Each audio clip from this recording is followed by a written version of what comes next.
नमस्कार बच्चों, संस्कृत ज्ञान चैनल में आप सबका स्वागत है। हमारी कई क्लासें हो चुकी है सेकंड ग्रेड और फर्स्ट ग्रेड के लिए, जिसमें हम सारे टॉपिक्स सारे कंटेंट को एक साथ लेके चल रहे हैं और उसमें आज हम उच्चारण स्थान के बारे में विस्तार से पढ़ेंगे। जैसे कि अब हम एक उच्चारण स्थान शुरू करते हैं। संज्ञा प्रकरण को लेकर पढ़ रहे हैं। हमें संज्ञा प्रकरण में उच्चारण स्थान भी एक महत्वपूर्ण टॉपिक है। उच्चारण स्थान, सबसे पहले हम देखेंगे उच्चारण स्थान किसे कहते हैं। तो मुख के जिस अंग से, उच्चारण स्थान की परिभाषा है कि मुख के जिस अंग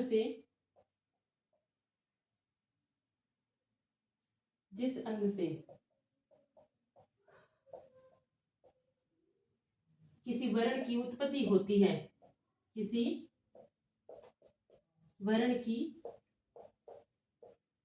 उत्पत्ति होती है, उसे हम क्या कहेंगे? उच्चारण स्थान कहेंगे। सामान्यतः उच्चारण स्थान 7 बताए गए हैं। सामान्यतः कितने उच्चारण स्थान है? सामान्यतः उच्चारण स्थान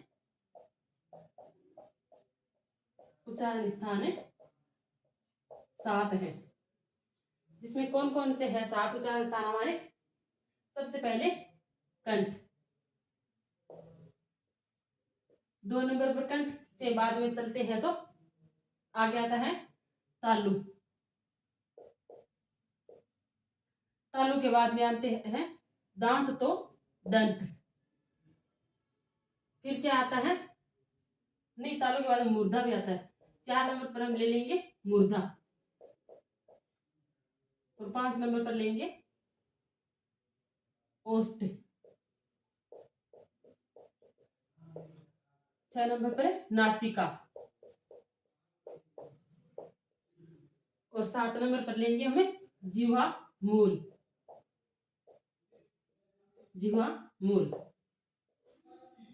सामान्यतः ये 7 उच्चारण स्थान बताए गए हैं।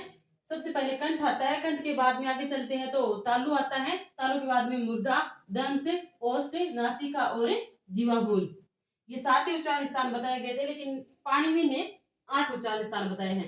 अब हम सब कुछ डिटेल से जानने की कोशिश करेंगे, इसलिए आपको सब कुछ याद रखना है कि सामान्यतः अगर आपसे पूछे कि संस्कृत में उच्चारण स्थान कितने हैं तो आप बताएंगे 7, लेकिन पाणिनि शिक्षा के अनुसार पूछे तब आप बताएंगे 8। पाणिनि के अनुसार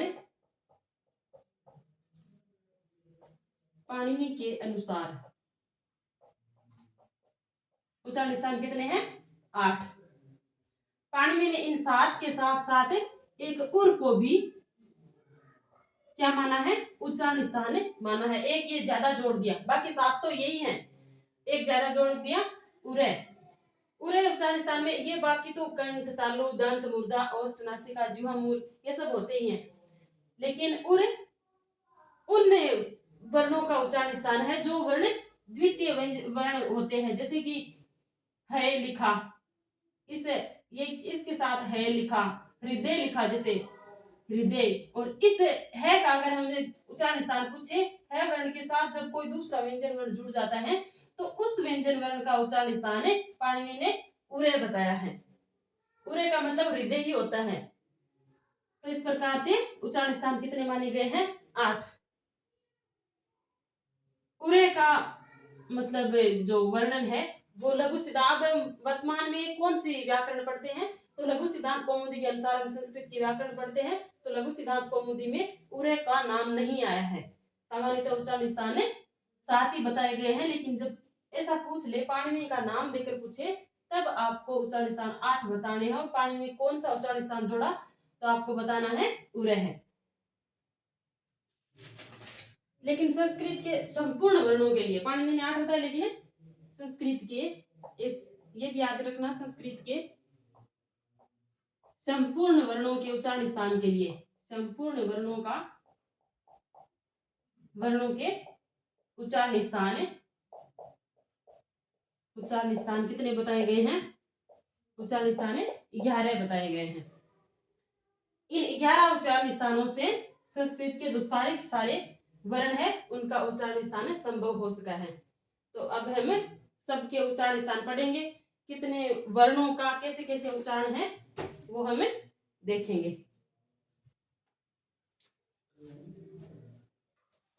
इतना आपने लिख लिया होगा उच्चारण स्थान किसे कहते हैं। तो मुख के जिस अंग से किसी वर्ण की उत्पत्ति होती है, हम किसी मुख के जिस स्थान से भी वर्णों का उच्चारण करते हैं तो उन्हें हम वर्णों का उच्चारण स्थान कहते हैं। और सामान्य तो उच्चारण स्थान 7 है और पाणिनि के अनुसार 8 है और संस्कृत के संपूर्ण वर्णों के उच्चारण के लिए 11 उच्चारण स्थान बताए गए। तो 11 उच्चारण स्थान कौन कौन से हैं, किस उच्चारण स्थान से कौन से वर्ण की उत्पत्ति होती है और कितने वर्ण योग बनते हैं, ये हमें देखेंगे। तो सबसे पहले हमारा सूत्र है, सबसे पहले रहेगा हमारा सूत्र कंठे वर्ण, यानी अंकु है विसर्जनीय नाम, विसर्जनीय नाम कंठ है। किन किन वर्णों का उच्चारण स्थान कंठ है, तो इसमें आप देखिए ए कौन सा रहेगा, ये हम आगे पढ़ेंगे कि ए के कितने कितने भेद है, ए को किस प्रकार से बांटा गया है। हमारे स्वर है, वो स्वरों को हमने कल परसों ये क्लास में देखा था कि स्वरों को 3 भागों में बांटा गया ऋस्व दीर्घ प्लुत के हिसाब से। तो ए ऋस्व दीर्घ प्लुत के हिसाब से 3 भेद माने गए हैं और इन तीनों भेदों को अनुनासिक और अनुनासिक के हिसाब से 6 भेद और बताए गए हैं। इस प्रकार अकेला जो ए है उनके कितने भेद हो गए, 18 है। तो हम देखेंगे कि इसमें कितने वर्ण होते हैं। तो ए जैसे कि ऋस्व ए, आ और प्लुत ए, इनका उच्चारण स्थान कंठ है और इनके भेद से इनके जो अनुनासिक अनुनासिक इस हिसाब से इनके 18 भेद हो जाए। इन तीनों के भेद करेंगे तो 6 भेद और हो जाएंगे तीनों के। तो इस हिसाब से कितने भेद होंगे, 18 भेद। तो 18 वर्ण तो ये हो गए। फिर हमारा कु का मतलब क्या है, पूरा का पूरा क वर्ग, यानी क ख घ और ग। इस हिसाब से ये हमारे कितने वर्ण हो गए कु के, तो +5। फिर क्या है वर्ण, एक हमारा है वर्ण हो गया और फिर एक हो गया विसर्जनीय नाम यानी विसर्ग। एक यहाँ है हो गया और एक विसर्ग का उच्चारण स्थान भी कंठ है। तो एक हम यहाँ पर है जोड़ लेंगे, है जोड़ दिया और एक विसर्ग जोड़ लेंगे। तो ये हमारे कितने वर्ण योग बन रहे हैं, इन सबको जोड़कर ऐसा भी क्वेश्चन पूछा जाता है कि कंठ वर्ण के कितने वर्णों का उच्चारण स्थान है वो कंठ है। तो इन सबको जोड़ते हैं तो 18 और 5 23, 24 और 25, ये वर्ण योग कितने बनते हैं, 25। आप याद रखना कि ए के 18 भेद हैं। हम आगे पढ़ेंगे, हमारे आगे चलते रहेंगे तब आएगा कि ए के 18 भेद कौन कौन से और कैसे 18 भेद है वो हम पढ़ेंगे। लेकिन अभी आप याद रखो कि ए के 18 भेद है। फिर 5 हमारे क वर्ग वाले हो गए, एक हमारा है वर्ण हो गया और एक है विसर्ग। इस हिसाब से कंठे वर्ण कितने हैं, 25।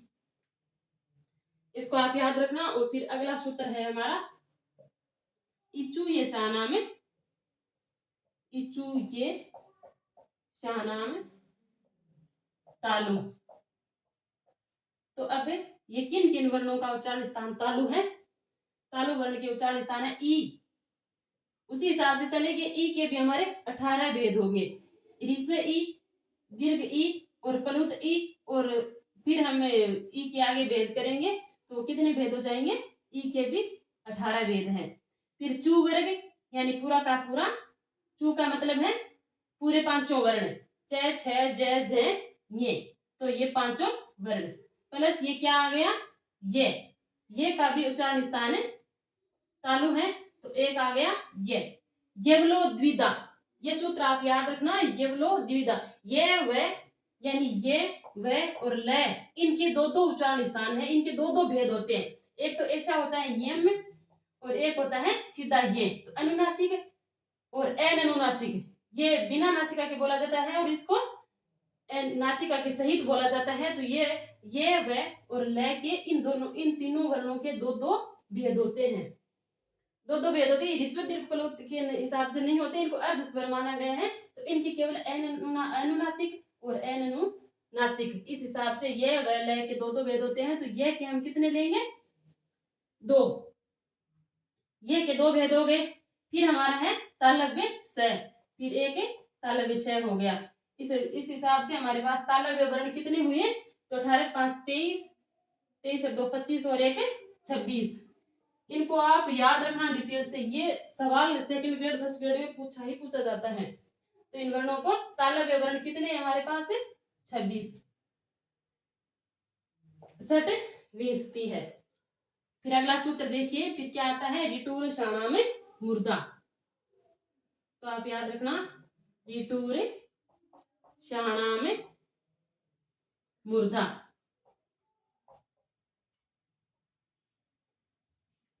अब आप देखिए इसमें कितने वर्ण आते हैं। री भी ऋस्व दीर्घ प्लुत के हिसाब से री के भी 18 भेद होते हैं, और फिर अनुनासिक के सारे भेद होकर के री के भी कितने भेद हो गए? 18 भेद हो गए। फिर टू का मतलब है, टू वर्ग का मतलब है पूरा का पूरा पांचों ट के वर्ण, ट ठ ड ढ ण, तो ये हो गए 5। फिर र, मैंने आपको ये 3 ही वर्ण बताए थे, ये व ल, इन 3 का ही दो दो भेद होता है। ये 3 ही वर्ण है, वो अनुनासिक और अनुनासिक होते हैं, लेकिन इनके साथ र नहीं है, तो र हमारा अकेला ही रहेगा। फिर हमारा आएगा मूर्धन्य स, तो इसको भी हमें एक में ले लेंगे, और अब इनको गिनेंगे। 2 बाद में र और फिर स, तो ये हमारे कितने वर्ण हो गए? 18 5 23 24 और 25। तो मुर्दा के कितने वर्ण हैं? कितने वर्ण योग बन रहे हैं? तो 25। अब हमारा अगला सूत्र होगा लृतूल शाना में दंता। लृतूल शाना में दंता। अब उसी हिसाब से हम देखेंगे कि लृ, मैंने आपको पहले भी बताया था जब हमने शुरू किया था तभी कि लृ का दीर्घ नहीं होता है। मैंने पाणिनीय वर्णमाला पढ़ाई थी, उस समय बताया कि लृ को दीर्घ नहीं माना जाता। लृ का प्लुत और ऋस्व और प्लुत होता है। ऋस्व और प्लुत के हिसाब से 12 भेद तो होते हैं लृ के, लेकिन अगर दीर्घ नहीं होता तो 6 भेद हट गए ना, तो ये हो गए लृ के 12 वर्ण।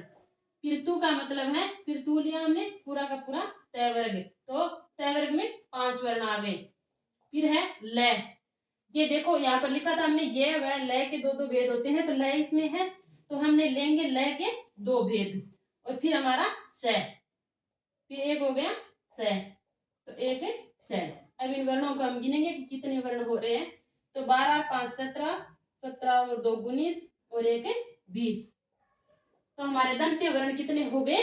20। इनको आप अच्छे से नोट कर लेना और याद रखना।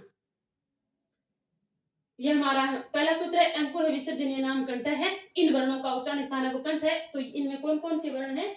एक हमारा ए है, ए के 18 भेद है, तो हम 18 वर्ण ले लेंगे।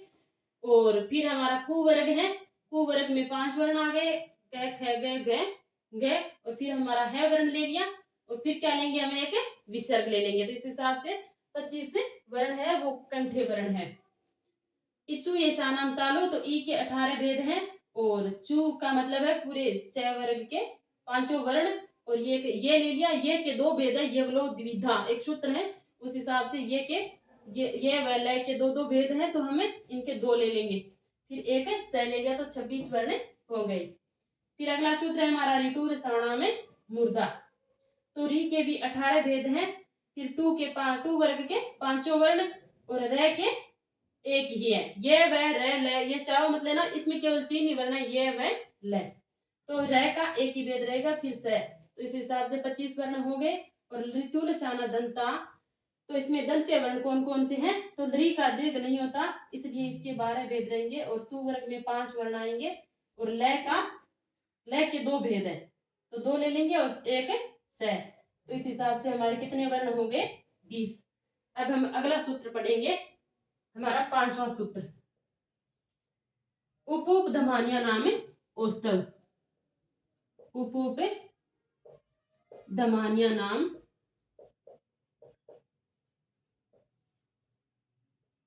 ओष्ठव। यानी इन वर्णों के उच्चारण स्थान है वो क्या है? ओष्ठ। उ के कितने भेद होंगे? उ भी ऋस्व दीर्घ प्लुत के हिसाब से और उसके 6 भेद बनेंगे, तो ये होगा इनके भी 18 भेद होंगे। उ के 18 भेद ले लेंगे। फिर हमारा क्या है? पू का मतलब है पूरा का पूरा, ये छोटा ही पू था लेकिन उप उप और पू और ये भी उपधमान्य नाम, तो ये दीर्घ संधि होकर के हो गया। फिर पू का मतलब है पांचों प के वर्ण, प वर्ग के पांचों वर्ण। फिर है हमारा उपदमानीय नाम वर्ण। उपदमानीय वर्ण वो है जो यानी प और फ से पहले, प और फ वर्ण से पहले जब आधा विसर्ग लगता है तब वो वर्ण कौन से होते हैं? उपदमानीय वर्ण, और उनका उच्चारण स्थान भी ओष्ठी होता है। ये आधा है, ये अर्ध विसर्ग है, तो इनको और इनको मिला करके हमें एक बना लेंगे। इसलिए हमारे पास ओष्ठ वर्ण के कितने भेद होंगे? 18, 5, 23 और 1 24। ये हमारे पास 24 वर्ण होंगे। फिर अगला हमारा छठा सूत्र रहेगा ए दई तो कंठ तालु। ए दई तो कंठ तालु, कंठ तालु। इसमें है कि ए और ऐ का उच्चारण स्थान है वो कंठ और तालु है।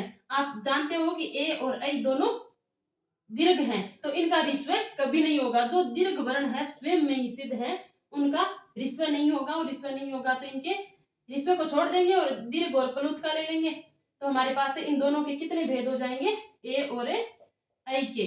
तो इन दोनों के 12-12 वर्ण हो जाएंगे, और 12-12 वर्ण के हिसाब से हमारे पास 24 वर्ण हो जाएंगे। ए तो कंठ तालु, इसके ए और ऐ के कितने भेद हैं? कितने वर्ण हैं? तो 24। ये आप याद रखना। फिर है हमारा अगला सूत्र है ओदव तो कंठोष्ठम, कंठोष्ठम। ओदव तो यानी ओ और औ का उच्चारण स्थान क्या है? ओ और औ का उच्चारण स्थान है कंठ और ओष्ठ। और इनके भी कितने वर्ण हो गए? कितने भेद हो गए? और औ के, तो ओ को इनका भी ऋस्व नहीं होता, और औ का ऋस्व नहीं होता, तो इनके भी 12 + 12, इनके भी 24 वर्ण होंगे। इनके वर्ण योग कितने हो गए?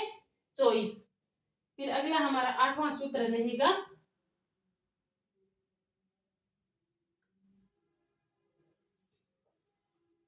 जो 5वें वर्ण है उनका उच्चारण स्थान है यम गणना नाम, ये में गे णे ना नाम नासिका च, नासिका च। इस च का अर्थ मैं आपको बाद में बताऊंगी, अभी बस इतना समझ लीजिए कि इनके वर्ण क्या है। ये मैं गे ने न, ये हमारे वर्गों के जो 25 वर्गीय व्यंजन हमारे उदित वर्ण है, उन वर्णों के लास्ट वाले 5वें अक्षर है, और इनका उच्चारण स्थान क्या है? नासिका। तो ये कितने हो गए? 1 2 3 4 और 5। तो ये वर्ण योग कितने हैं? 5। फिर आप अगला 9वां सूत्र देख लीजिए। 9वां सूत्र कौन सा है? वकारस्य दंतोष्ठम, वकारस्य दंतोष्ठम। यानी वह का उच्चारण स्थान है वो दंत और ओष्ठ दोनों है, लेकिन वह के कितने भेद होंगे? वह के 2 भेद होंगे। मैंने आपको बताया था कि ये वह ल के 2 भेद हैं, तो एक अनुनासिक और एक अनुनासिक, तो वह के कितने भेद हो गए? वर्ण योग कितने हो गए? 2। तो आप याद रखना, वकार से दंतोष्ठम के वर्ण योग आपसे पूछे तो इनके 2 होंगे। और ये यमगणना नाम है नासिका च, बाद में बताती हूँ, एक बार उच्चारण स्थान लिख लेते हैं।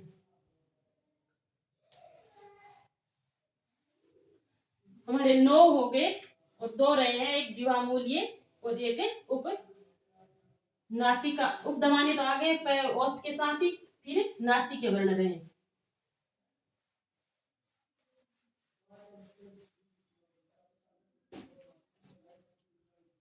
फिर अगला हमारा 10वां सूत्र है जिह्वा मूल्य से जिह्वा मूलम। जिह्वा मूल्य से जिह्वा मूलम। जिह्वा मूलम। हमारे जिह्वा मूल्य वर्ण कौन कौन से हैं? हमने देखा था कि क और ख से पहले ये दो जो वर्ण है, इनसे पहले अगर अर्ध विसर्ग आता है तो इन वर्णों को हम क्या कहेंगे? जिह्वा मूल्य वर्ण। जिह्वा का मूल वर्ण है ये, इनके उच्चारण स्थान। तो ये कितने हो गए? ये आधा और आधा एक हो गया। इनको हम पूरा एक समझ लेंगे। फिर हमारा 11वां है नासिका अनुस्वार से। नासिका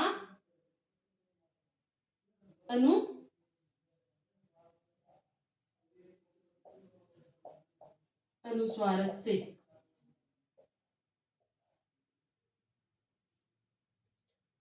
इसमें कि अनुस्वार का उच्चारण ये भी तो हमें देखना होगा।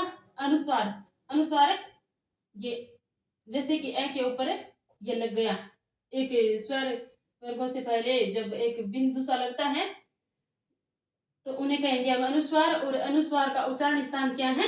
नासिका। तो नासिका में इसमें एक ही आता है।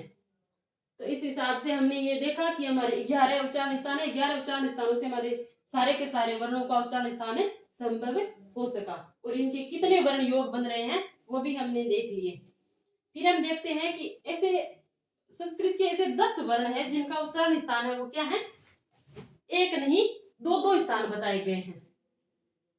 एक तो मैंने आपको सूत्र बताया था 10 वर्णों के उच्चारण स्थान। संस्कृत के 10 ऐसे वर्ण हैं, केवल 10 ऐसे वर्ण हैं, जिनका उच्चारण स्थान है, जिनका उच्चारण स्थान दो स्थान है। दो स्थान है। ऐसे कौन से 10 वर्ण हम देखते हैं? ऐसे कौन से 10 वर्ण हैं? तो चलिए मेरे साथ, एक आपने सूत्र देखा था 9 नंबर पे कि यमगणना नाम नासिका चाहिए में गे ना नाम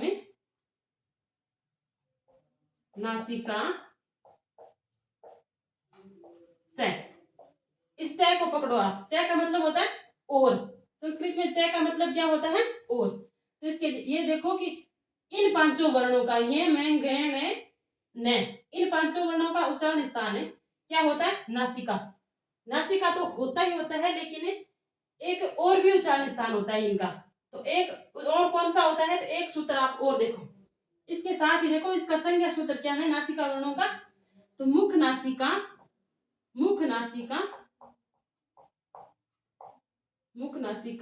वचनों मुख नासिका वचनों अनुनासिक है। इस सूत्र को साथ लेके आप पढ़ो कि यमगणना नाम नासिका चाहिए, यानी ये में गण ने इन 5 का उच्चारण स्थान नासिका तो होता ही होता है, लेकिन इसके साथ और भी होता है। और क्या होता है? मुख सहित नासिका, यानी जो मुख के उच्चारण स्थान है, एक कंठ है, तालु है, मुर्दा है, दंत है, ओष्ठ है। इन 5 उच्चारण स्थानों को कौन सा उच्चारण स्थान मानेंगे? मुख के ही उच्चारण स्थान माने गए हैं, क्योंकि हमें मुख के अंदर ही वर्णों का उच्चारण स्थान संभव हो सकता है। तो ये मुख के कौन कौन से होते हैं? इसका मतलब यह है कि इन 5 के उच्चारण स्थान है नासिका के साथ साथ इनके वर्गीय व्यंजनों के जो उच्चारण स्थान है, जैसे कि ये का उच्चारण स्थान क्या है? इनके वर्गों का उच्चारण स्थान क्या है? ये आता है च वर्ग के साथ। च वर्ग के साथ आता तो जो च वर्गों का उच्चारण स्थान होगा वो भी इनका उच्चारण स्थान होगा। यानी अकेली नासिका से हमें ये वर्ण का उच्चारण नहीं कर सकते, इनको हमें मुख को साथ लेकर चलना पड़ेगा। तो आप देखिए कि यहाँ पर लिख लीजिए, पहला हमारा है ये, फिर मैं, ग, ण और न। इनका क्या है उच्चारण स्थान? नासिका। सबसे पहले आप लिखिए नासिका। लेकिन नासिका के साथ साथ और क्या है? तो इनका वर्गीय व्यंजनों के उच्चारण स्थान है वो भी इनका भी है। तो ये आता है तालव्य वर्णों में। आप लिखो तालिका, तालु। नासिका के साथ साथ तालु भी उच्चारण स्थान होता है। और मैं का उच्चारण स्थान क्या है? नासिका। नासिका के साथ साथ इनके वर्गीय व्यंजनों का उच्चारण स्थान क्या है? उप धमान या नाम औष्ठव, यानी प वर्ग में आता है मैं, तो जो प वर्ग का उच्चारण स्थान होगा वो भी मैं का होगा, तो क्या होगा? ओष्ठ। फिर इन ग का वर्ण का उच्चारण स्थान नासिका तो होता ही होता है, इनका यानी क वर्ग के साथ आता है ग वर्ण, तो इनका क वर्ग का जो उच्चारण स्थान है वो भी इनका होगा, तो इनका होगा कंठ। फिर ण वर्ण का उच्चारण स्थान नासिका होगा, और नासिका के साथ जो ट वर्ग का उच्चारण स्थान है यानी ईटूरषाणाम मूर्धा, मूर्धा भी होगा। न वर्ग का उच्चारण स्थान है नासिका होगा, और नासिका के साथ साथ दंत भी होगा। तो ये हमारे 5 वर्ण तो ये हो गए, ये में गण न, जो दो दो उच्चारण स्थानों वाले, और 5 वर्ण और कौन कौन से रह गए? तो अभी देख लीजिए आप, ए, ऐ, ओ, औ, और एक है हमारा व, जिनका उच्चारण स्थान है दो दो है। ए और ऐ का उच्चारण स्थान क्या है? ए दई तो कंठ और तालु, कंठ प्लस तालु। और ओ दो तो इन ओ और औ का उच्चारण स्थान है कंठ प्लस ओष्ठ, कंठ प्लस ओष्ठ। और वकार से दंत और ओष्ठ, दंत और ओष्ठ। इस प्रकार से ये हमारे जो 10 वर्ण हैं, ये जो 5वें वर्ग के 5वें वर्ण और ए, ऐ, ओ, औ और व, इन 10 वर्णों का उच्चारण स्थान क्या है? दो दो स्थान है, दो दो उच्चारण स्थान है। फिर हमारे पास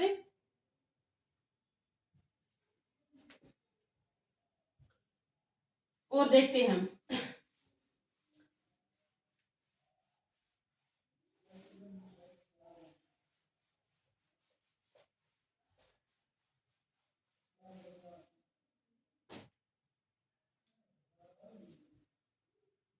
ये 10 तो है ये। फिर ये वाला द्विधा, मैंने आपको एक सूत्र बताया था, आप दोबारा समझा देती हूँ कि ये वाला द्विधा, यानी ये व ल, इनके दो दो भेद होते हैं, तो इनके उच्चारण स्थान भी दो दो होंगे। ये को एक बार हम ऐसे लिखेंगे और एक बार ऐसे लिखेंगे, तो ये का उच्चारण स्थान क्या होगा? इनका अगर हम अनुस्वार लगाते हैं इसमें तो क्या होगा? एक बार इस नासिका होगा, और नासिका जब नहीं होगा तब ये का उच्चारण स्थान क्या होगा? इच्चू ये शानाम तालु, तब होगा तालु। तो कई बार इनको भी हम मान सकते हैं कि इनके उच्चारण स्थान भी दो दो है, लेकिन असल में वो 10 वर्ण ही है। इनको भी आप कभी ये सूत्र आ जाए और ये ऐसे लिखा हुआ आ जाए तब आप इनका उच्चारण स्थान नासिका मानोगे, और अगर इस तरह से आ जाए तब आप मानोगे तालु। और वह का उच्चारण स्थान है ऐसे आ जाए तब आप नासिका मानोगे, और अगर वह सीधा आ जाए ऐसे तो आप वकार से दंतोष्टम, दंत प्लस से ओष्ठ मानोगे। और ल का उच्चारण स्थान है, अगर ल अनुनासिक होता है तब ल का उच्चारण स्थान में ल किस में आता है? नृत्युल शानाम दंता, उस सूत्र में आता है। इस प्रकार से आ जाए तब तो आप नासिका मानोगे, और सीधा ल आ जाए मतलब एन अनुनासिक आ जाए, नासिका से नहीं बोलना हो, तब आप मानोगे दंत। ठीक है, ये बोलो द्विधा, इनको आप याद रखोगे। और ये और वह के इस प्रकार से अगर आपको उच्चारण स्थान पूछने हैं तो ऐसे ही बताने हैं।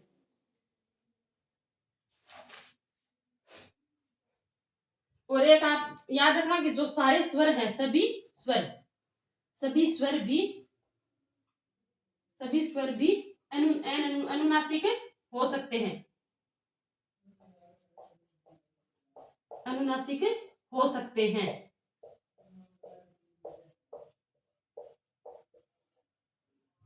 स्वरों के उच्चारण स्थान वैसे तो आपको सारे इन जो वर्गीय व्यंजन है मुख्य उच्चारण स्थानों के साथ मिला दिए गए हैं, लेकिन अगर सभी स्वर जैसे इनको ए को ऐसे लिखा जाए, अनुनासिक लिखा जाए तब, और ई को ऐसे लिखा जाए ए, ई, उ, तो ये क्या है, अनुनासिक स्वर होंगे और तब इनका उच्चारण स्थान क्या होगा, नासिका होगा। अगर आपको सीधा ही पूछते हैं ए का उच्चारण स्थान, तब तो आप क्या बताओगे, कंठ। सीधा ई का उच्चारण स्थान पूछते हैं तब आप बताओगे तालु। ऊ का सीधा उच्चारण स्थान पूछते हैं तब आप बताओगे ओष्ठव। लेकिन अगर आपको ऐसे पूछे लिख करके उच्चारण स्थान, तब आप इनका उच्चारण स्थान नासिका बताओगे। अकेला नासिका आता है तो ठीक है, लेकिन आप याद रखोगे कि अकेली नासिका से उच्चारण स्थान इनका नहीं होता। तो सबसे पहले आप अहमियत मुख वाले उच्चारण स्थानों को ही देंगे। ऐसे जब ऑप्शन में नहीं आए मुख वाला उच्चारण स्थान है, या फिर ऐसे आ जाए कंठ प्लस नासिका, तो कंठ प्लस नासिका उच्चारण स्थान होगा। अगर अकेला नासिका आ जाए, नासिका ऑप्शन में आ जाए और कंठ अकेला ऑप्शन में आ जाए, तो सबसे पहले आप किसी को प्राथमिकता दोगे, कंठ को प्राथमिकता दोगे, क्योंकि बिना मुख वाले उच्चारण स्थानों के अकेली नासिका से इनका उच्चारण स्थान नहीं होता। तो मुख वाले उच्चारण स्थानों को आप प्राथमिकता दोगे। जैसे एक सवाल और है,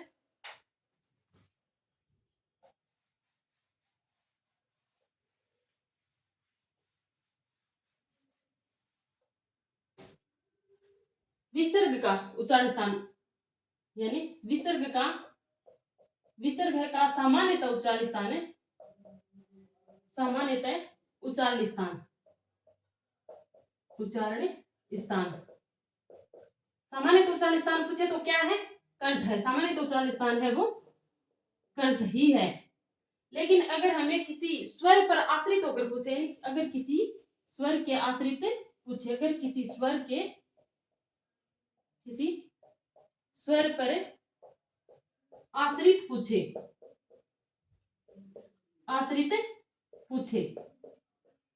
तो हम क्या करेंगे, तो वही उच्चारण स्थान होगा। तो वही उच्चारण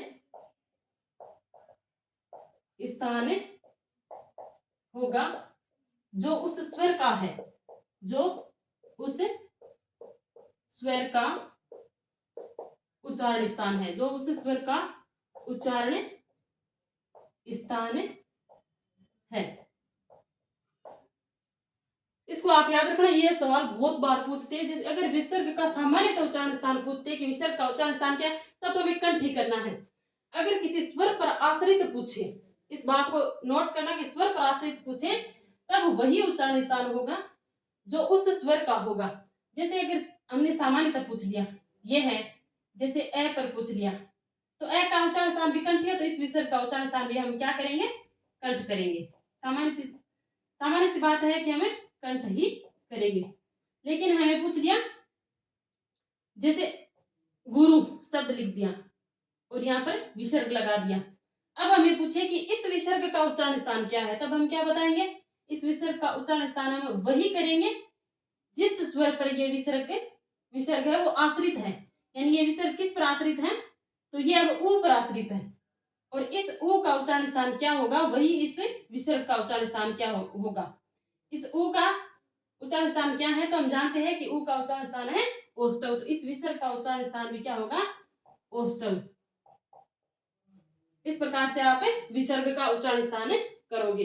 लेकिन अगर नासिका वाले जो वर्ण है उनके उच्चारण स्थान पूछते हैं, तो अगर कंठ प्लस नासिका आता है तब तो आप वो ऑप्शन सही करोगे।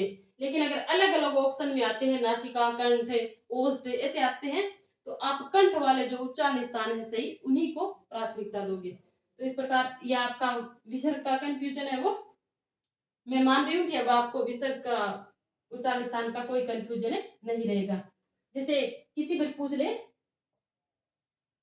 जैसे ऐ है और इनके लगा दिया विसर्ग, अब हमें पूछे कि इस विसर्ग का उच्चारण स्थान क्या है, तो जो ऐ का उच्चारण स्थान होगा वही इस विसर्ग का उच्चारण स्थान होगा।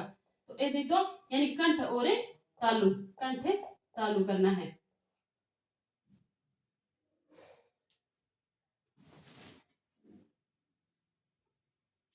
ये सारे हो गए। अब हमारे अयोगवाह वर्ण थे, जो अयोगवाह वो वर्ण थे जो माहेश्वर सूत्रों में जिन वर्णों का कोई वर्णन नहीं आया, लेकिन फिर भी हम संस्कृत में बोलचाल की भाषा में काम में लेते हैं। जैसे एक था हमारा अनुस्वार, एक था अनुस्वार। तो इसका उच्चारण स्थान है क्या होगा? यह है अनुस्वार। जैसे एक हो गया हमारा विसर्ग, यह भी अयोगवा वर्ण में था, तो यह भी हमारा विसर्ग है। इनका उच्चारण स्थान क्या होगा?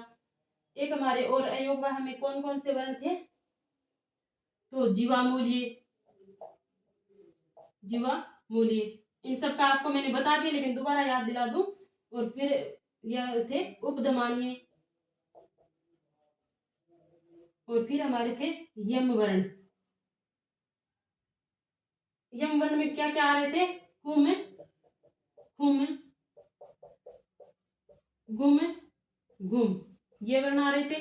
और उपधमानीय में प और फ से पहले जब अर्ध विसर्ग आ रहा था, और जीवामूल्य में क ख से पहले जब आधा विसर्ग आ रहा था, तब उन्हें जीवामूल्य बोलते हैं हम। और विसर्ग में हमारा ये है ही, और अनुस्वार में ये है। तो अनुस्वार से नासिका से, अनुस्वार का उच्चारण स्थान हमेशा नासिका होगा, इस बात को आप याद रखना। तो इसका उच्चारण स्थान होगा नासिका। अनुस्वार का उच्चारण स्थान पूछे तो नासिका, और विसर्ग का उच्चारण स्थान पूछे तो हम क्या करेंगे? कंठ।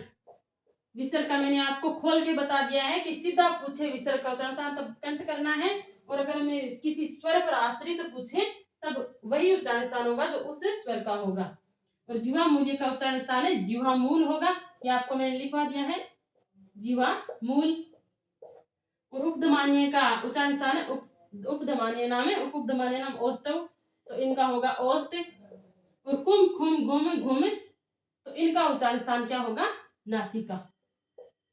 यम वर्ण का उच्चारण स्थान आपसे पूछे तो इनका केवल नासिका होगा। तो ये हमारे इतने सारे उच्चारण स्थान थे। मैंने अयोग व है वर्ण, योग में जो वर्ण है हमारे स्वर सूत्रों के अनुसार, उन सब के उच्चारण स्थान बता दिए गए हैं। और उन वर्णों के कितने कितने वर्ण बन रहे हैं, ए के कितने भेद होते हैं, ए के 18 भेद होते हैं, ए ई उ री, इन वर्णों के 18 भेद होते हैं, लेकिन री के 12 भेद होते हैं। अगर अब आगे हम पढ़ेंगे री इतना सावर्ण सब कुछ पढ़ेंगे हमें, तो उनके साथ री और री को जब सवर्ण में लेते हैं तब उनके भेद 30 होते हैं। अब वो हमें आगे देखेंगे। तो इस प्रकार से हमारे आज के उच्चारण स्थान कंप्लीट होते हैं। और आप ज्यादा से ज्यादा वीडियो को शेयर कीजिए, सब्सक्राइब कीजिए। आप सबका बहुत बहुत धन्यवाद कि आप हमारा इतना सहयोग कर रहे हैं।